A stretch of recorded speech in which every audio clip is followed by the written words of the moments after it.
Hi everybody, Leonie from the iMoot support team here. Welcome to Joe's session, Crowdfunding Moodle Development. Thank you for joining us, and a big thank you to Joe for taking the time out to support us here at iMoot again this year. Thanks Joe for your time and effort, I really appreciate it, and we also appreciate your additional support by promoting iMoot through your recent Moodle News publication. Thank you very much, and I'll hand the session over to you. Great. Well, I appreciate everybody coming. It's 8 a.m. in Eastern Standard Time. I'm in what's a little area called the Northeast Kingdom of Vermont, in the northeast of the U.S. And if you're in Australia, my webcam will make good sense. I'm not sure if they put my computer together incorrectly, but it looks like my webcam is upside down. But that's because I'm in the northern hemisphere. Some of you might be in the south, so I figured that's how things should look. But we'll close that because it will be distracting to me. So I appreciate everybody giving me a chance to talk about this kind of crazy idea. When it's interesting to be involved in the Moodle community when I'm not a developer. I'm just use Moodle, and thank goodness that it's there to help me make a livelihood. But I have huge excess capacity and energy, so I try to use that as positively and proactively as possible, and do posts at Moodle News, and try to make other things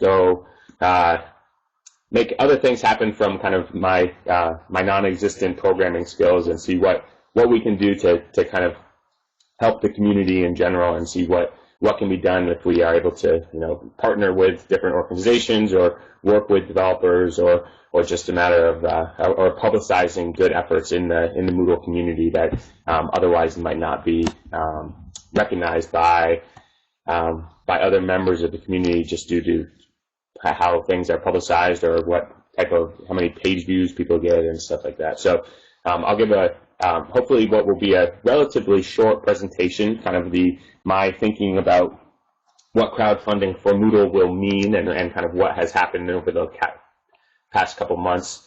But first, I guess I'll start with a quick intro. I've been using Moodle since 2007, directly when as soon as I graduated from my Master's in Education program here in Vermont.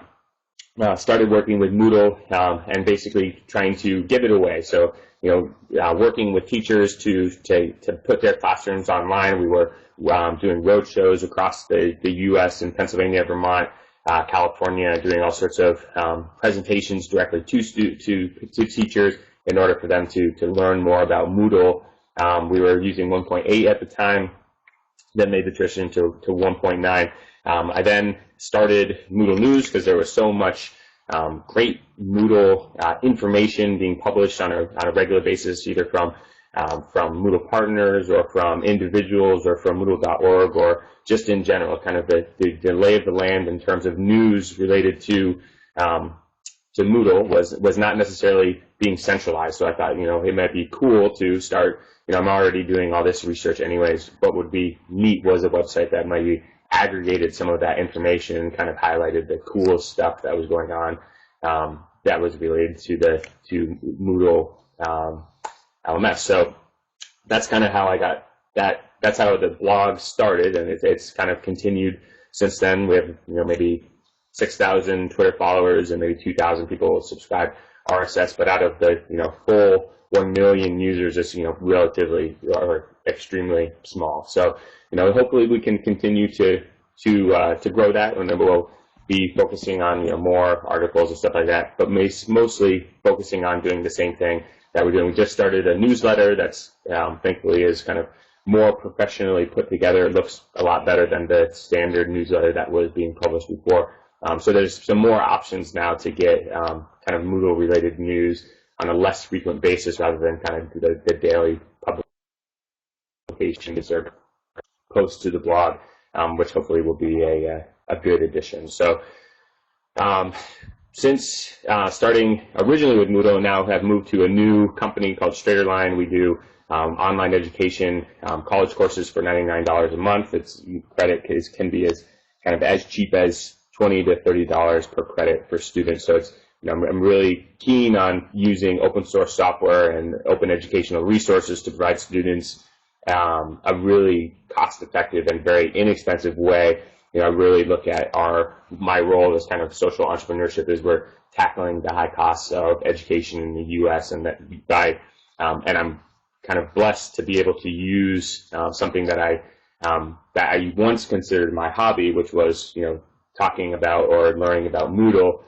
It's very nice to use that in the day-to-day operations of our business as a way to make a more cost-effective product for students that they're able to come online and learn through Moodle and actually earn credit on the platform. So we use Moodle 2.4 now. I'm really excited that there's a lot of great things happening, and hopefully we'll be able to continue those. So the presentation I'm going to give is about kind of this new idea of crowdfunding. Not necessarily development, but kind of crowdfunding anything. There are all sorts of different sources out there and websites, and it's something that's growing. So let's take a look at what crowdfunding may be able to do for Moodle, and we'll talk a little bit about the kind of very small pilot that we did and kind of the lay of the land and what I think we might be able to do moving forward. And when I say we, I don't mean that kind of in the royal we sense of Moodle news, but this is really, I hope, what will be the start of kind of a community conversation on, how do we best leverage the million-plus users of Moodle to help direct development in other ways and to connect developers with the funding that they need in order to make a livelihood, but also to direct them as far as what are the specific needs of Moodle development for users currently, and how we might democratize how things are decided on what is actually developed and included in the core. So it's kind of this big, hairy, audacious idea that's not necessarily fully baked yet, but that's because I don't believe that this should be a one-person endeavor in order to get things up and running. So if we look at development now in terms of Moodle, so Moodle is currently there's individuals who are developing and they're doing it based on kind of contracts with organizations or other individuals. So they're either getting connected through Elance or something like that. A lot of the development is happening just solely behind the scenes, not going to be ever posted to Moodle.org. It's happening on a single site, and it's only available to a very small community.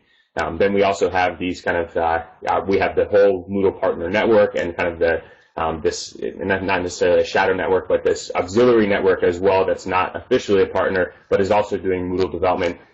In some and in most cases, likely the code development that's happening through Moodle partners is not always being contributed back to Moodle.org, so it's also behind the scenes. It's benefiting a smaller subset of organizations or individuals, licensure sites or university websites, etc. It's this kind of they're contracting huge development projects, but those are either competitive advantage or there's something that needs to be kept private. So we're also seeing a lot of tracker issues. So we see the community contributing bugs to contributing to the tracking of bugs on a central system, and those can be upvoted or downvoted or elaborated on so that we can incur change to the core development of Moodle as well. And then we also see lots of discussions going on at Moodle.org and in other areas where we will the community or non-developers are asking for specific features that might be included. We're tweaking the docs to create a better roadmap for products or modules as part of Moodle, and really the development is happening as in all open source due to in some cases kind of individual impetus is that the developers like an idea or as individual likes an idea enough that they will they'll work on making that idea happen. So that's kind of how things work, at least as far as my kind of general understanding of them, and that's how things are going so far. So from personal experience, I know that working at Straighterline, we have a team of developers, and they have some pretty good, experience with Moodle, but everything is defined around our business goals. So, it's, if we need to do X, Y, or Z with the software, it's, what is that going to achieve for our students? Is it really necessary? Is there a way to do that that's already available, or is it something that we need to do custom? The odds are, if we're going to do the development, it's not going to be contributed back to Moodle.org, and I think that becomes, that's kind of that brings in perspective the disconnect between the public and private in terms of code sharing and making an advance to Moodle. And I really, the focus of crowdfunding would be on solely the public dynamic of what would go on for code development.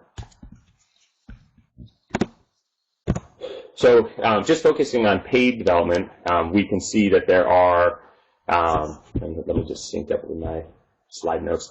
So we have independent developers and we have firms. And what all transactions really rely on kind of scarce resources of this time, money dynamic. So, it costs money to work. It costs a lot of money to live no matter where you are in the world.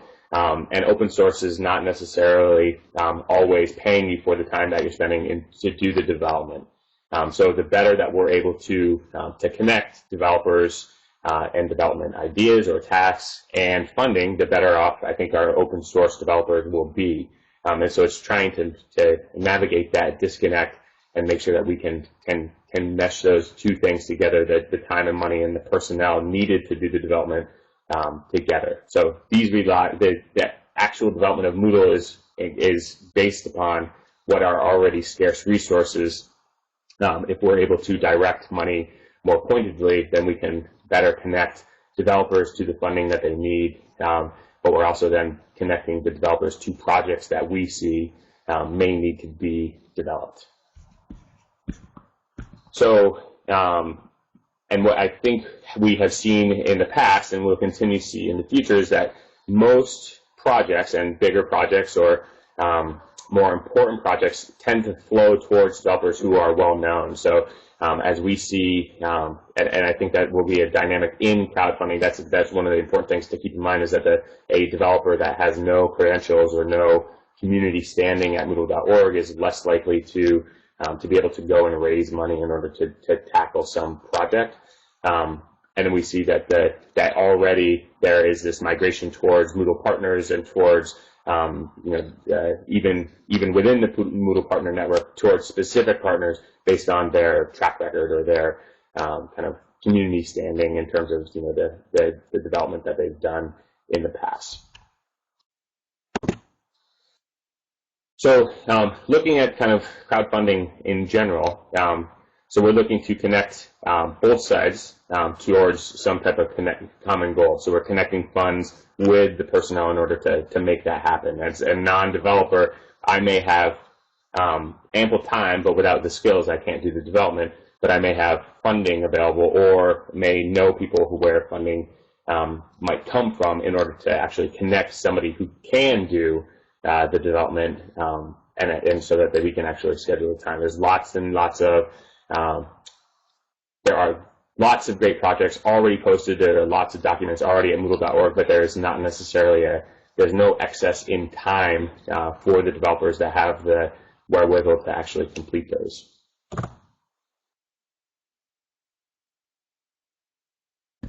So with crowdfunding, what I think is most interesting about it is that we have this, we're taking two scarce resources, we're connecting them with funding potentially, but the funding, what it represents really is kind of people voting with their dollars.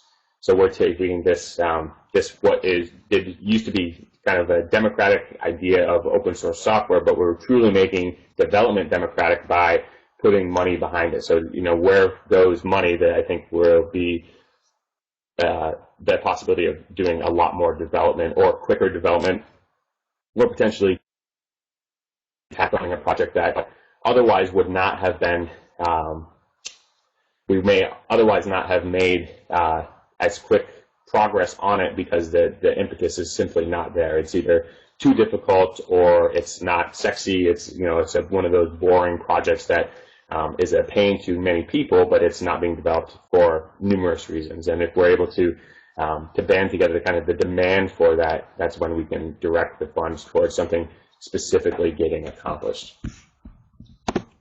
So now before I get ahead of myself, what really exactly is crowdfunding as we see it today on the internet? And it's sites like Indiegogo and Kickstarter, et cetera.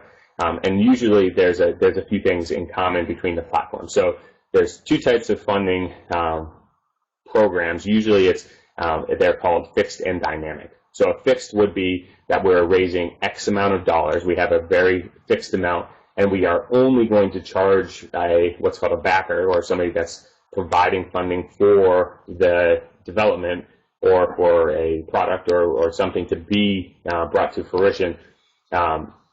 If we don't hit our fundraising goal, nobody is charged and no work happens. And then there's also dynamic funding, where we may set a goal, and the goal would be 100% achievement, but we will take any amount of money. So we want to raise $1,000, but even if we raise only $500, we'll work at least $500 worth towards X. So there's a couple of examples that I have kind of personal connections to. One was there was a helmet that has integrated lights that you can see is the torch. That was a crowd-funded project for kind of bike safety. It was inexpensive to get on the ground level, and they raised 2 to 3 times as much money as they needed overall. So it's a dynamic fundraising goal. If they had not met the full needs, they still would have sold X number of helmets, etc. There's another example is jeans, where they make a fixed. It's a fixed pricing model where they buy X number. They will buy kind of X number of yards of denim if X number if Y number of people want to purchase those jeans. So they're making supply meet demand exactly in order to make to prove the model for a specific pair of pants, for example. And then so the other example that we have would be this YouTube plugin for Moodle, which was a code. So it was not necessarily a tangible product that you can pick up or wear, or that will save your head if you crash your bike, but it was something tangible that you can see and use online in a virtual way. One other note about projects is generally that there are also some type of level or reward system in terms of that's tied to the amount of funding that users are going to give. So in some cases it may be a set price for getting a pair of jeans, or it might be that you at a lower rate you might get something that's less valuable but still has some meaning to the user. So it's trying to tie reward levels or some type of tangible feedback to the user based on the amount of money that they're willing to give. And it's harder to achieve that in virtual product like code. So we've done a few things about kind of keeping or putting names in or putting some type of funder credentials in the README file so that people are not forgotten that they have helped to bring something to fruition. That's the only example that I have currently, but there also could be maybe tiered levels of service or something like that, where based on for developing code that users may be able to purchase or pre-purchase specific troubleshooting or webinars in order for training or something like that as part of their contribution or what they're paying for online. So a couple other ideas that we'll get to in a little bit.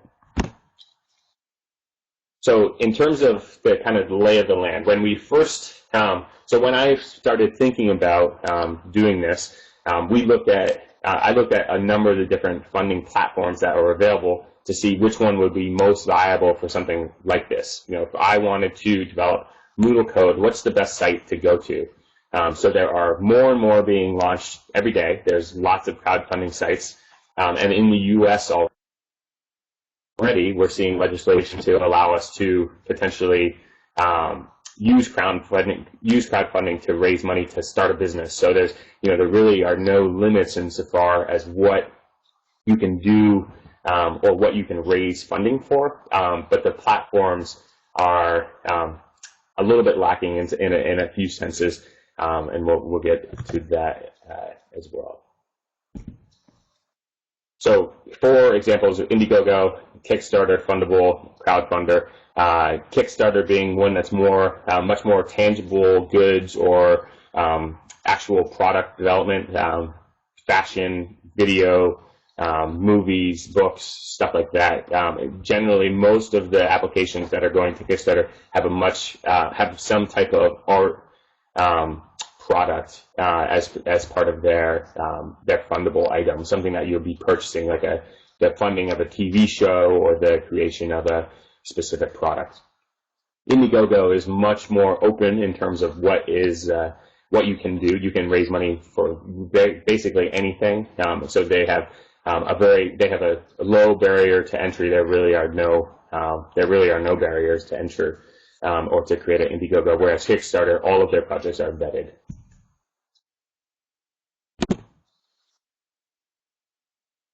So one of the things that makes me so excited about the possibility of this is that crowdfunding is growing.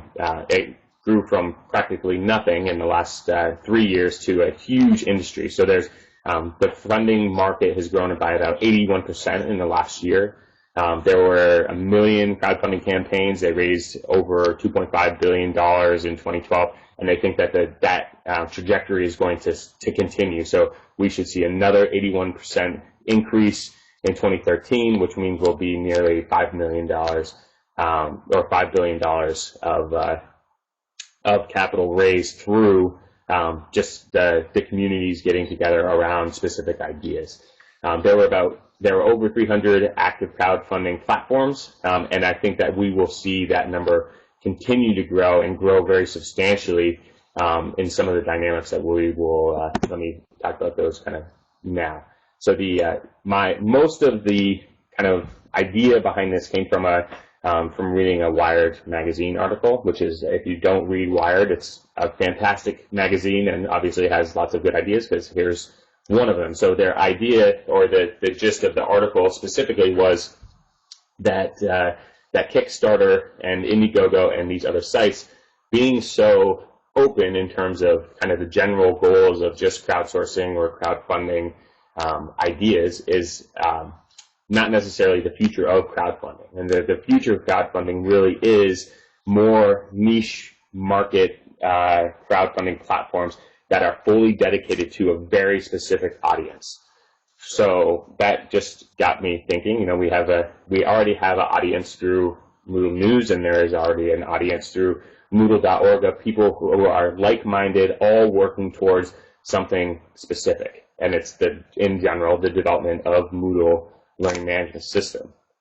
So obviously, kind of the next logical step would be, why isn't there some type of crowdfunding platform for the specifically raising money for the development of Moodle? And that was kind of the idea. So immediately when I thought of that, I started looking at what are ways that the site that could happen, and what are projects that might have a pretty low that would have a high probability of succeeding if we were to try to tackle it doing some type of crowdfunding campaign. So I can't really take any credit for this, because this idea is out there. I would think we'll see many, many, many more crowdfunding platforms pop up that are very solely dedicated to very specific things. So immediately what I did was reach out to Martin Dugiamis and a couple other people that I know, generally working in Moodle, to see, you know, what do other people think about this idea? Am I crazy? Which generally my first assumption is I must be crazy, because nobody else has done this yet. So basically Martin said, you know, in an email to me, he said, you know, it seems like a great idea. I think Moodle.org potentially might do this in the future. And in the meantime, what we would really think it would make sense is that developers who are going to do this use the existing sites out there, like Indiegogo, in order to accomplish that type of development. So, you know, I left it at that. I, you know, kind of asked, you know, what if I were to do this? And it makes perfect sense in terms of the synergy between people interested in Moodle development and the audience of Moodle news are kind of one and the same in my eyes. So there's this, we had at least a small captive audience that was interested in the development of Moodle that might also be willing to fund a specific project. So that was kind of those were the guidelines I started to use in order to think about what might be a nice test project to do something like this. So one of the one site that I look at closely for in terms of kind of Moodle development and best practices and kind of where the market is going for learning management systems is CourseSites, which is CourseSites is the kind of flagship open website for Blackboard. That is, it's pretty slick. It looks very nice. It's very well managed. They have great publicity. They're building kind of the best of the best tools that are available for Blackboard are available on CourseSites months and months in advance. And one of the things that they announced was this, what they called YouTube or Video Everywhere, which basically is a tiny MCE plugin. So it's a plugin for the text editor that allows you to sync with your YouTube user name for a profile, so you can kind of connect to Google and use and record via the YouTube API directly into a text area.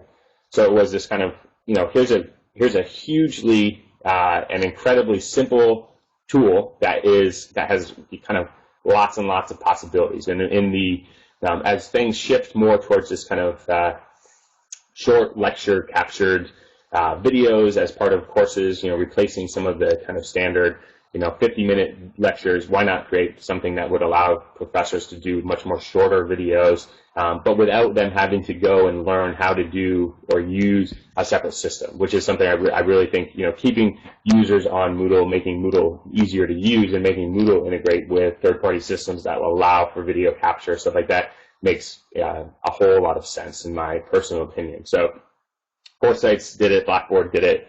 Why couldn't Moodle also do this? So months and months ago, we had kind of jokingly, or kind of my opinion was, this should be a feature of Moodle as well. It costs no money to host the video since it's all done through YouTube. It makes kind of perfect sense in terms of this open and free idea that otherwise costs thousands and thousands of dollars through systems like Kaltura and stuff like that, they work almost the same exact way, but YouTube is this very much it's lower costs to entry. There are no barriers. It will work once we get the API hooked up. So that's where the inspiration for the spec came from, and luckily that became kind of that's what Justin Hunt and I worked from when we created the specs for creating this integration. So I reached out to Justin because I had originally reached out to Don Hinkleman, I think, as far as who could do a video, who could actually help bring this to fruition. He pointed me into to a couple different developers. Justin was the one that was most responsive, had the time to be able to do this, and we were able to kind of hit the ground running with very solid documentation that Justin created. So I knew exactly what we were going to get. It was exactly the product that that I was looking for based upon the CourseSites version that does the same thing. So we just kind of started batting around ideas. I said, Justin, are you open to doing this as kind of a crowdfunded thing? And he said, that sounds like it would be awesome, if it's successful. And then we kind of hammered out some details. Now, there's a few things that are important to know that have a bearing on why this was actually successful. So I guaranteed because we have ad revenue at Moodle News, I basically had money in the bank that I said, I'll use this for the development project to offset the cost if we happen not to make it. So I guaranteed that the development would happen for this project. So no matter what, this was going to be 100% funded. I wanted to make sure Justin was assured of that, because I would imagine it's no fun to work and then not get paid, obviously. So that is one difference between this and kind of future projects, is that the money was guaranteed up front, and that made it much easier for Justin and I to work together, because there was no question that the project would come to fruition. But a lot of legwork went into publicizing it, to making sure that we were doing the right things in order to kind of set the stage for what people had come to expect from actual crowdfunding campaigns, like a video demonstrating some of the specs, having solid documentation so people knew what the product was going to do, once it was released, making sure that we were also including some ways for people to get recognized for their contributions, stuff like that. So we had about over 10 funders. The project was a free solution to an expensive problem it was an otherwise expensive problem to try to do. We publicized it a lot on Moodle News. We got a huge bump when somebody also posted to Moodle.org. We worked with a well-known developer. If you are not familiar with Justin, his session actually is going on right now. Also, so if you want to jump over to that, you can learn all about how he has used video and audio tools for language learning in a product that he calls Pukunui. And basically, we chose a product that was, I thought, kind of low-hanging fruit. It was something that is, it seems very logical that this is something that should be part of Moodle already, capturing video directly from Moodle without having to go to a third-party system or do any embedding of video thereafter. And it was so very specifically defined that I think it was kind of too small to fail. So it was simple. It was a low price point overall. We only raised we were only asking for $1,300, which in the grand scheme of things is not a substantial amount of money. And it was a project that was finite. It wasn't this kind of huge, totally crazy idea, of redeveloping a whole module or doing something like that. It was something very specific. And I would agree, it was a great project to kind of get started with this, to try to cut our teeth on this whole idea, could something like this work?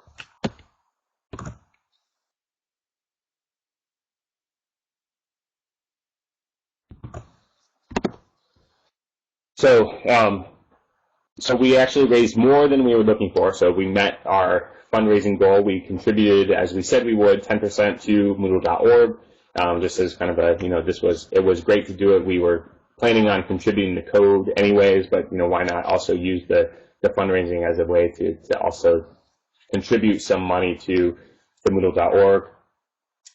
We had two levels of we had two levels for funding, both of which were including we had a developer level, which was if you gave over $100, you were kind of called out in your name in the README notes as kind of a developer level contributor, or just a regular contributor, which was any amount under $100 under $100 and more than $25, where you were also included kind of a second billing in the README notes.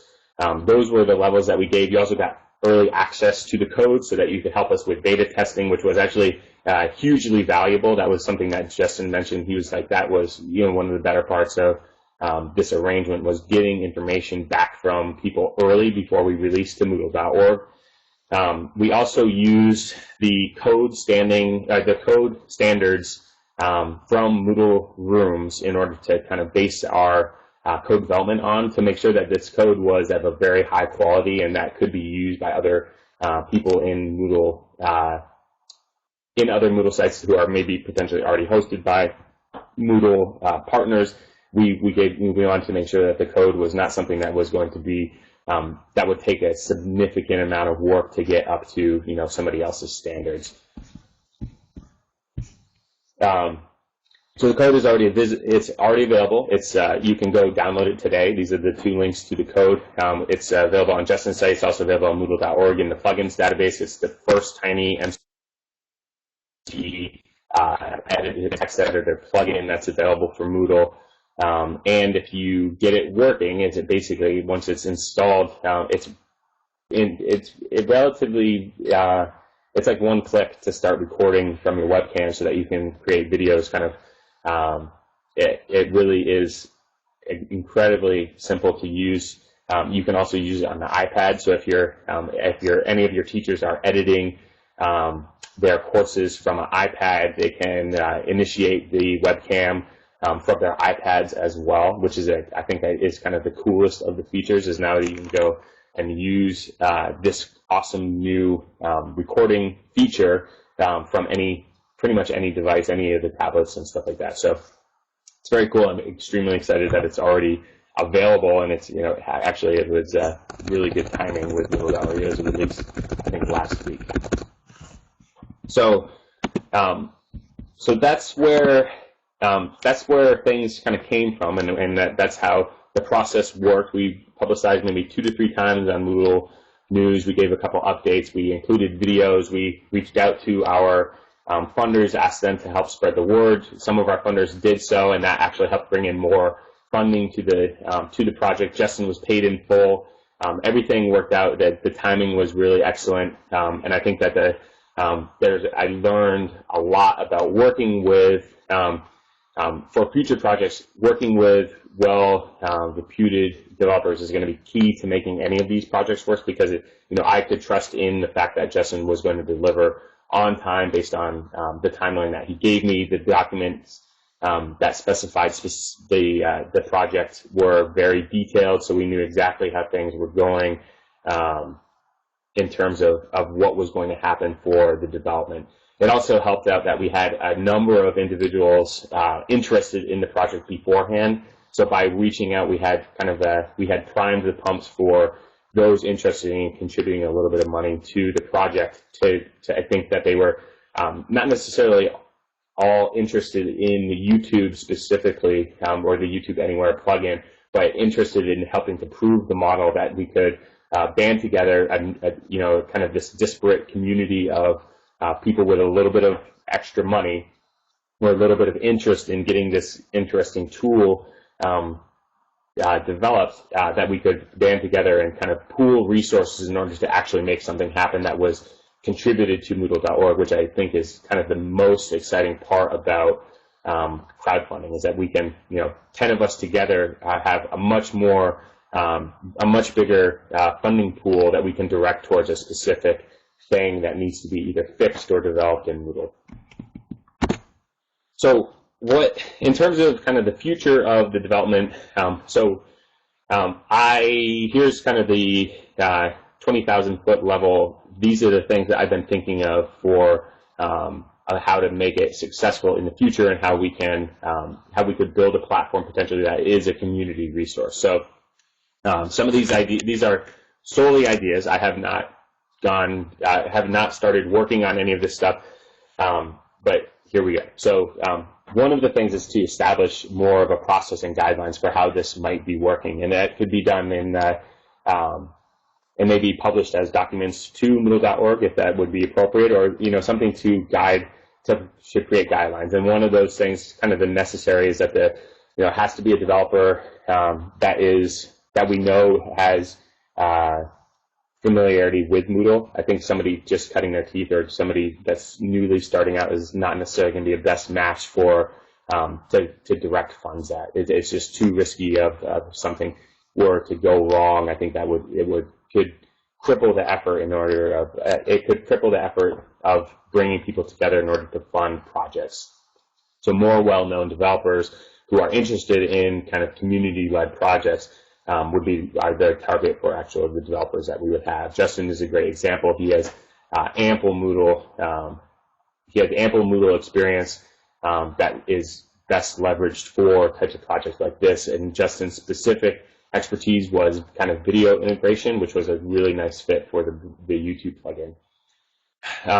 And just like Gareth says, if the code succeeding or the projects being successful is really kind of the key for building a track record of success so that people trust in this funding model. If we were to raise $10,000, for example, and the project not to go anywhere or not be successful, that would, I think, we would have a false start. We would not be able to recover. We would not be able to recover from a kind of gaffe like that.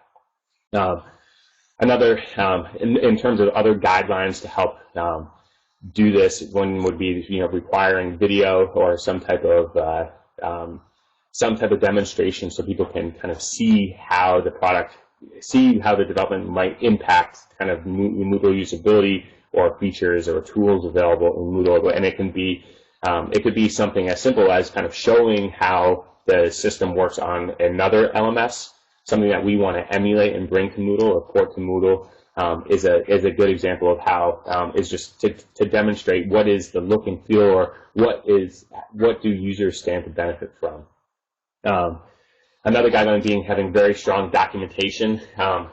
Developers who have more experience in doing more formal projects where they're spelling out specifically what they want to do is a lot better than kind of this amorphous idea of, hey, we want to do this, can you do it? Yes, I can do it. Not putting that down on paper with screenshots, wireframes, etc., is going to hurt the project overall, I think. So well-defined specifications and documentation for the project is going to be key to making it successful, because funders will be able to look through and say, is this really what I want to see developed? And if they're able to kind of go through the development specifications step by step and see what the project will do, that will help things immensely. Another is to kind of stack the deck for successes. I'll use that here, but it's what are the things that are going to be most likely to be funded?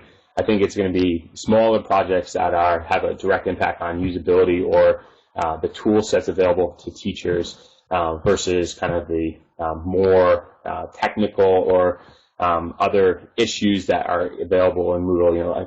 A bug fix, for example, is not necessarily something that would be. I don't know if a bug fix would have a huge success in getting funding for Moodle unless it was a big enough bug that affected enough people that wasn't being addressed in core.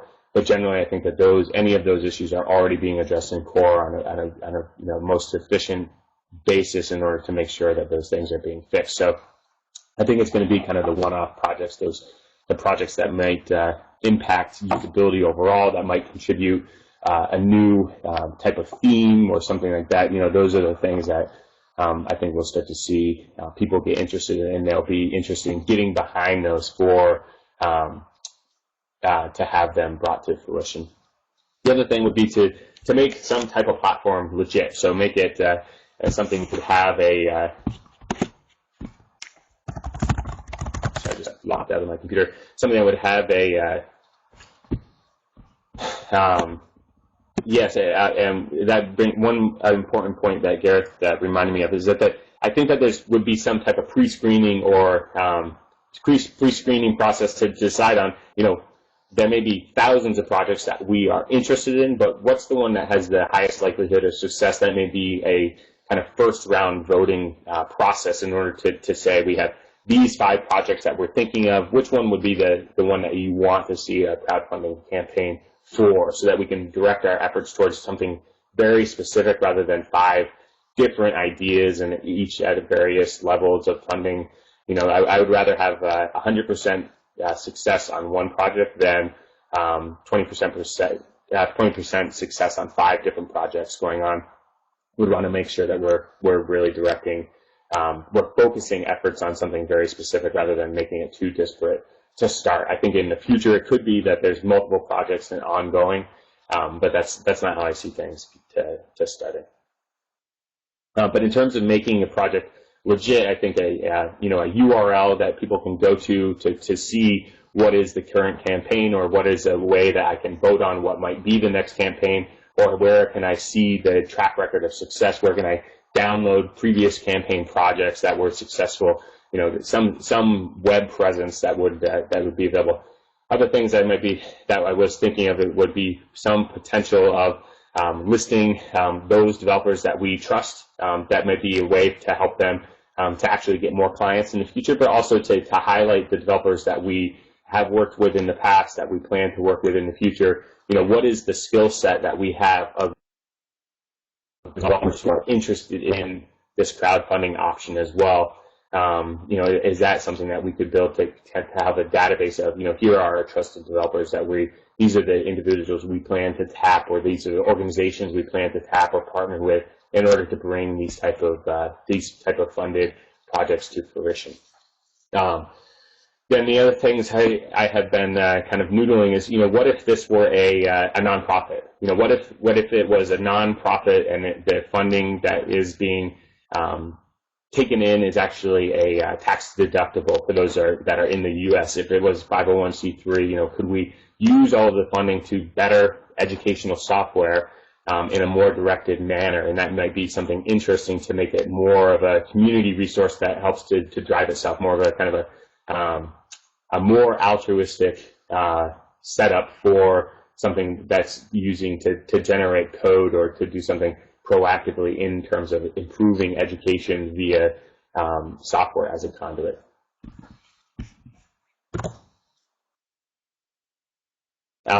Some of the things that the other thing would be to get off of Indiegogo or any of the other platforms, because they all are businesses in general. Those are businesses that are designed to take a cut of the funding that you're taking in, and that goes into overhead of managing their own businesses. So though I'm a fan of, you know, solid platform to work from, that being said, it's a pretty low bar to entry these days in terms of software that's available to help host a crowdfunding platform. One that I've looked at and that is pretty solid is called Ignition Deck. It simply is a WordPress plugin, and it facilitates flexible or fixed or dynamic funding options. You can even do manipulate the code so that it doesn't charge people until the code is 100% met. And really the only other or extraneous costs incurred is the credit card processing fees of PayPal or a system like Stripe. So it tends to be very low cost in order to run it, and it would give us a platform that we could use solely for the development of Moodle. That is one option that's available. There are probably many more, but the goal would be is that so any dollar that's going to a third party is really a dollar that's not being used for Moodle development or going to Moodle.org. And I think that using a platform that had full control over everything except for maybe the financial piece of it, the credit card processing, would be a way to help to better direct the funds towards where we want them to go, rather than giving up 4 to 10% in terms of to this other third party, and that's before credit card fees. And then the other thing that I can think of is that so far, the only other thing I have been thinking of now is that by using or publicizing what developers we have in our trusted network, we may be able to better keep them on task to make sure that the projects are coming to fruition. So having a developer identified early helps to make that developer accountable to the price that they give and the deadlines and the timeline that they're projecting. So I think it could be a conduit for developers to post projects, so they could say, I'm willing to do this, or here's an idea that I had for development. We've seen that happen already. There was a developer looking to redevelop the crop plagiarism plugin for Moodle 2.5. That one was a dynamic funding campaign, so it was quote unquote successful. They did raise a little bit of money, but not necessarily, they didn't meet their goal. And I think that the timing and the documentation, some of those other issues that we learned from early on were not addressed in that project, but I think that could be successful if we were to rerun it and have the information much more specifically. So yes, I think, Gareth, the project could come from the community, from kind of us pooling our ideas and saying we want this to happen, or it could also come from a developer where the developer says, I think I can make this happen. But in either case, it's either developer lacks the financial reward in order to do it, or the funders lack the developmental or the developer expertise in order to make it happen, and it's making those kind of connection to be a site. So does there need to be a pre-fund advertised community site? Yes, I think that it can be any site. It could be a developer posting a blog post and say, I want to do this. As long as there's documentation that exists that can be tied back to either the developer or to the idea so that people can learn more about it, that could be used as a way to generate information or to generate the attention needed in order to bring the project to fruition later. But in some cases, if there's no site, if there's no way for people to learn about what the project entails, I don't think that we'll be able to make it a success. So one of the other things I've been kind of thinking about is what the YouTube Anywhere project really was. It was, in my opinion, kind of a no-brainer. It was very simple. It's extremely useful. It has no financial impact on the. It has a positive financial impact, I would say, on any of the users. If they're using a system that does the same functionality, this is a way for them to cut that cost by using something that's free if they're willing to use YouTube. What are other ways that we could use this in order to, or use crowdfunding to make development? What are other projects that might be worthy of or have the interest of multiple people willing to bring something to light? And one of my ideas was a website specifically for MOOCs run on Moodle, which is something we haven't seen yet, but we're seeing from a lot of the LMS competitors. Canvas and Blackboard both have their own MOOC sites.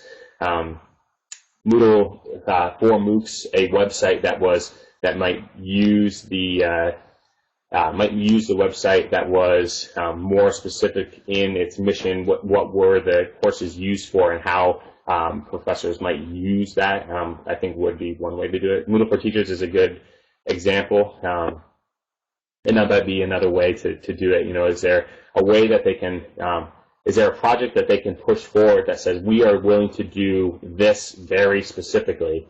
I think it becomes down to documentation. What are the things that what could they do, and what would they use the money for in order to make people interested in doing and actually funding something? So if it was building a new self-paced MOOC that could be available to teachers to go through in 10 to 15 hours and it would earn them 1 CEU, or it would give them some type of certificate program, and it included 10 hours of video. I think that the project needs to be extremely specific.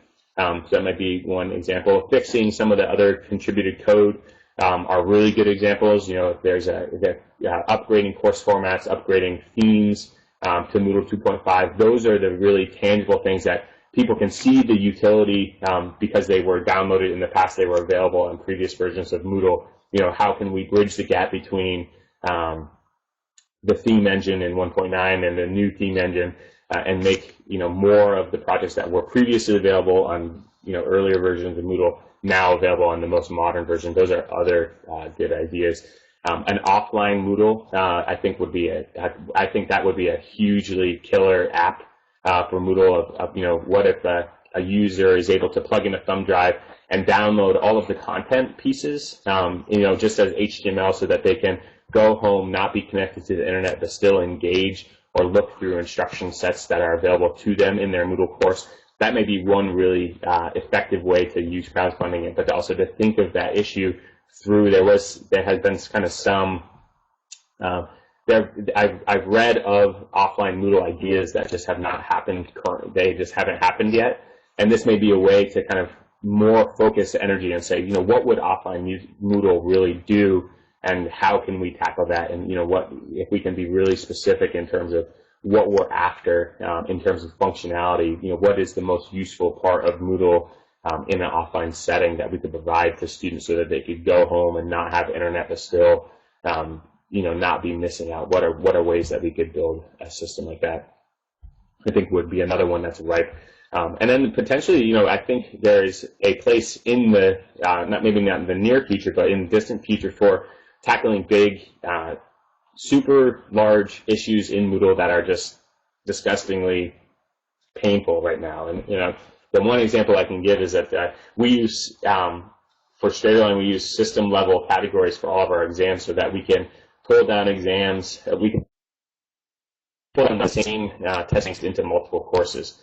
Now that is a hugely beneficial feature for us because we have one copy of every question only and not multiple copies per question per course. So it streamlines our kind of QA of test questions. Now the problem with that is that the backup and restore function, due to that configuration, doesn't work anymore. And from my understanding, it's basically a set of known bugs that needs to be fixed in order for backup and restore to work correctly again, which is it sounds like a kind of big, hairy, audacious project, but that no single person has tackled yet. Now, I don't know if I'm the only one with that pain point. My sense would be not. So it's potential that, you know, a number of institutions, either colleges or universities that have this issue could band together and could potentially, or Moodle partners, those are the ones most likely who know about these issues or have created the tracker items, but they are, since it's a core issue, it's not something that the Moodle partners, for example, Moodle Rooms would do on in an individual basis. They're going to wait for it to happen at the core level.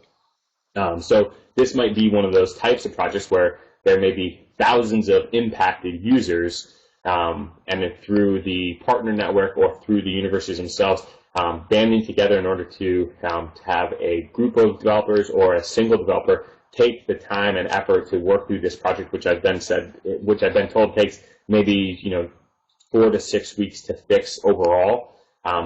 That's a significant amount of development time for a user. It would run, you know, several thousands of dollars at least in order to get the project accomplished. But it has the kind of it would have an impact, I think, that would be pretty beneficial. Yes, and getting something going to core would be difficult. But I think that we could be proactive enough to.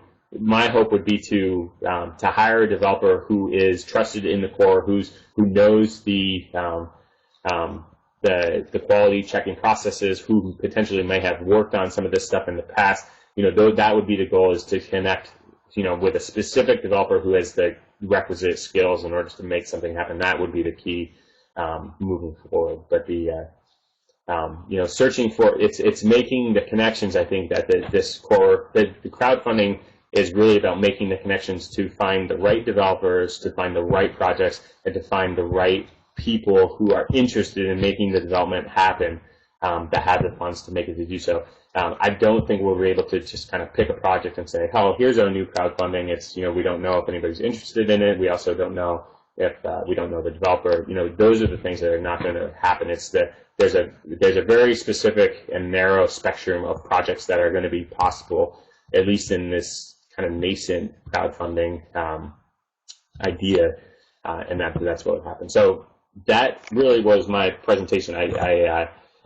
I would be interested in, if anybody is kind of interested in brainstorming and thinking about how this could be brought into the more official or kind of unofficial web presence. If you'd be interested in kind of collaborating on that, I'd be interested in helping or providing resources to do so. I think because Moodle News has advertisers, I have some funds available. My goal would be to help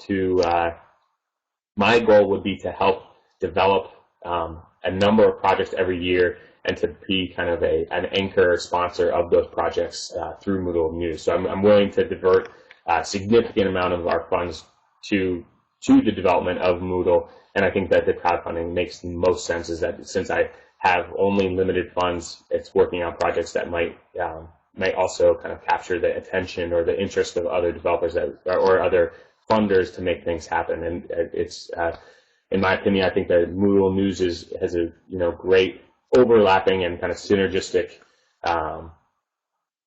relationship to the idea of crowdfunding, because we are already engaging an audience that's interested in the development of Moodle and kind of the new kind of great things that are happening, and that's what I'd be focused on. So, you know, in the next 3 to 6 months, I'd be interested in working on getting a website up, and then kind of formalizing some of the plans, and then picking the next project. If we, in the meantime, or if I don't kind of see if other people are not necessarily interested, we can get, we probably will look at doing some of the more projects on sites like Indiegogo, but not without this kind of pre-screening of projects to find out, what's one that makes the most sense to do next. And then I also would be interested if you have, these are kind of the ideas that I had for future projects. What are some other kind of future projects that people would like to see? What are things that you wish you could have happen? A little while, like over the last couple of years, we've had a couple posts on Moodle news that were kind of Moodle wish, that we use kind of a tongue-in-cheek. What are the crazy ideas that we have that might be awesome if they were developed in Moodle? Those are the things I think are most ripe for to bring to fruition, because I'm surprised at the sometimes how easy some of these projects can be brought to fruition. It's just a matter of that right now there's no impetus to make them happen. It just takes a little bit of funding and the right connections. But that is my presentation. I'd be happy to answer any questions, or I really appreciate you all coming by this morning.